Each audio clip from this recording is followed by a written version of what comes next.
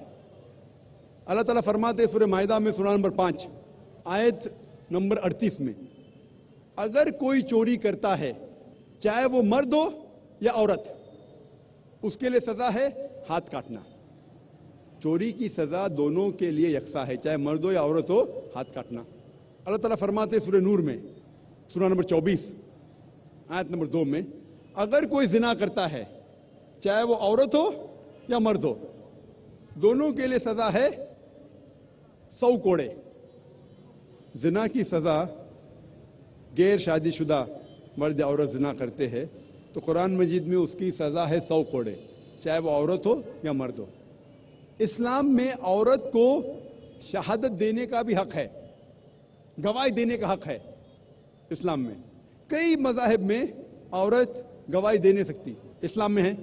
اور اسلام میں اللہ تعالیٰ فرماتے سورہ نور میں سورہ نمبر 24 آیت نمبر 4 میں، اگر کوئی شخص کوئی عورت کے عزت کے بارے میں کہتا ہے، بہتان لگاتا ہے، if he lays an allegation against the chastity of the woman، عورت کے عزت کے بارے میں کچھ غلط کہتا ہے، اس کے آبرو کے بارے میں، اور اگر وہ 4 گواہ پیش نہیں کر سکتا تو اسے 80 کوڑے ملتے ہیں، 80 کوڑے، اور آئندہ اس کی گواہی نہیں مانی جائیں گی۔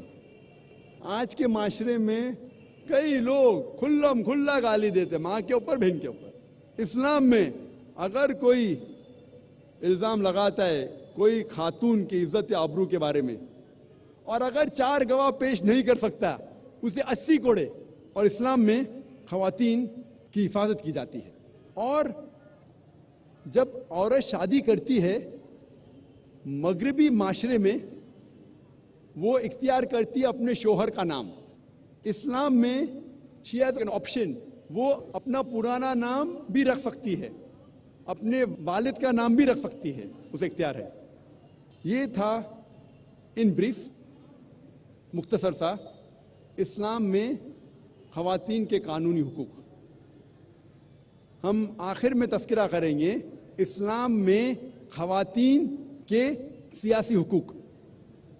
اللہ تعالیٰ فرماتے سورہ توبہ میں سورہ نمبر 9 آیت نمبر 71 میں، والمؤمنین والمؤمنات بعضهم اولیاء بعض، مومن مرد اور عورت ایک دوسرے کی مدد کرنا چاہیے، معاشری طور پہ بھی اور سیاسی طور پہ بھی۔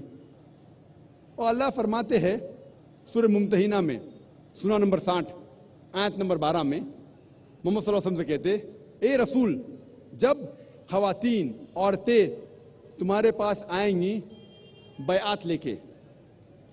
اسلام میں جو بیعت ہے وہ ماڈرن سسٹم آف ووٹنگ سے کئی اونچا ہے۔ ماڈرن سسٹم آف ووٹنگ میں ووٹ کرتے ہیں اسٹیٹسمین کو ٹو رن دا اسٹیٹ، وہ چنتے ہیں ملک کے لیے، حکومت کرنے کے لیے۔ اسلام میں جب خواتین محمد صلی اللہ علیہ وسلم سے بیعت لیتی ہے، نہ ہی وہ مانتی ہے کہ محمد صلی اللہ علیہ وسلم اللہ کے رسول تھے، وہ یہ بھی مانتے ہیں کہ he was a statesman, politically سیاسی طور پہ وہ صدر تھے، امیر تھے۔ تو اسلام میں خواتین کو بھی ووٹ کرنے کی اجازت ہے۔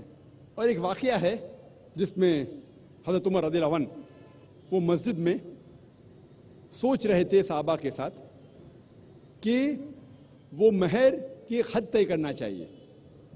خواتین کافی مہر پوچھ رہی تھی، حد طے کرنا چاہتا تھا۔ اور یہ حدیث ہے، کچھ لوگ کہتے ہیں ضعیف ہے لیکن اکثر علماء کہتے ہیں کہ صحیح حدیث ہے۔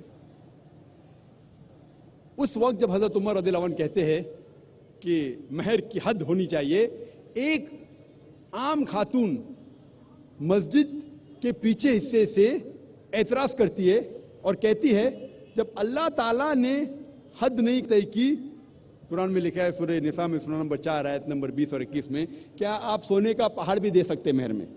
جب اللہ تعالیٰ نے حد نہیں طے کی تو عمر رضی اللہ عنہ کون ہوتے حد طے کرنے کے لیے؟ حضرت عمر رضی اللہ عنہ کہتے عمر غلط ہے اور ایک خاتون صحیح ہے۔ انگلش میں کہیں گے she took an objection to the breach of constitution، یعنی اس خاتون نے اعتراض کی کہ خلیفہ نے قانون توڑا، ہمارا کانسٹیٹیوشن، ہمارا قانون قرآن، اس کا مطلب یہ ہے کہ خاتون also can take an objection, even a woman can take an objection for breach of constitution. اور ہمارے پاس مثال ہے صحیح بخاری میں کئی حدیث ہے جو جنگ کے میدان میں بھی خواتین نے حصہ لیا، سپاہی لوگ کو پانی دیا، فرسٹ ایڈ دیا.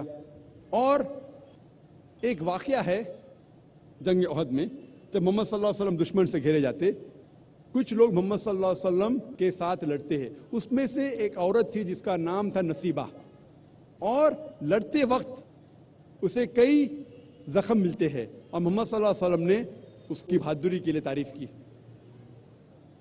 یہ تھا ان بریف مختصر سا خواتین کے حقوق اسلام میں. جیسا میں نے کہا تھا اسلام میں عورت اور مرد کا درجہ برابر ہے، پر برابر درجہ مطلب یہ نہیں کہ مرد اور عورت ہو بہو یکساں ہے. کچھ معاملات میں مرد کا درجہ تھوڑا بلند ہے، کچھ معاملات میں خواتین کا درجہ بلند ہے، لیکن کلی طور پہ مرد اور عورت برابر ہے. آپ کو ایک مثال پیش کروں میں. مثال کے طور پہ ایک ایگزامینیشن میں، ایک امتحان میں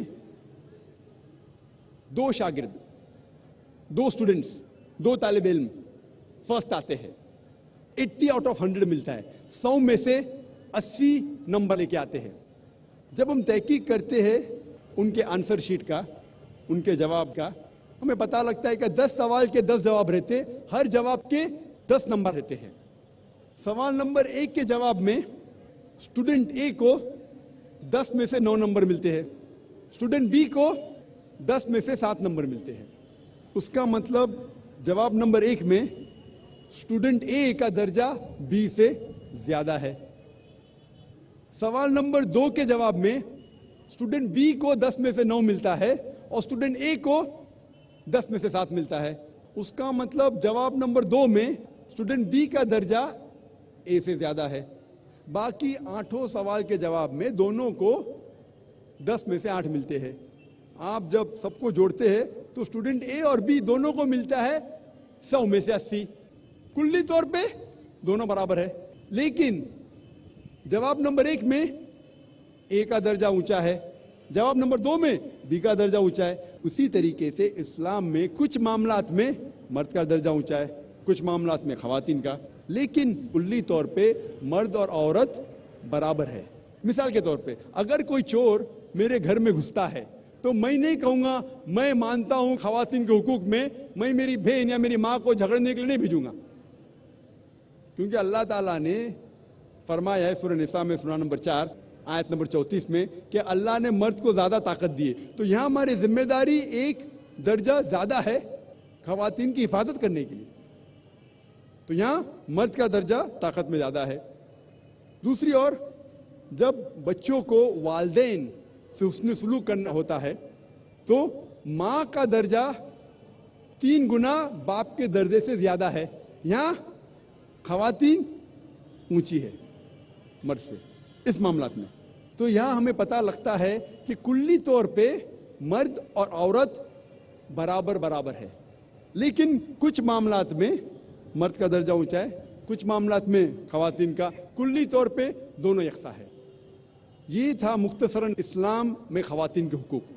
اس تقریر کو ختم کرنا چاہتا ہوں میں قرآن مجید کی آیت سے، سورہ بقرہ سے، سورہ نمبر 2 آیت نمبر 187 میں جہاں اللہ تعالیٰ فرماتے ہن لباس لکم وانتم لباس لہن، وہ تمہارے لباس ہے اور تم ان کے لباس ہے. وآخر دعوانا الحمدللہ رب العالمین.